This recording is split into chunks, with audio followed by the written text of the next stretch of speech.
एह कुरा गंगा की ओह कुरा जमुना,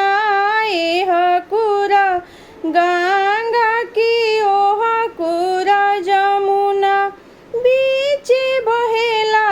बालू रे तरमा, बीचे बहेला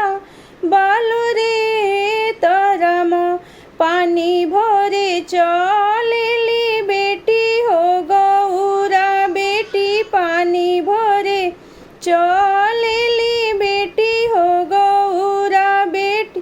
जोगिया धैले दहिन बाहरमा, जोगिया धैले दहिन बाहरमा, छोड़ू छोड़ू जोगिया हे मोरो दहिन बहिया, छोड़ू छोड़ू जोगिया हे मोरो दहिन बहिया, हम बानी बाबा घर कुआर रम, हम बानी बाबा घर कुआर रम, बाबा मोरो सुनी है ता हाथी घोड़ा सजे, हे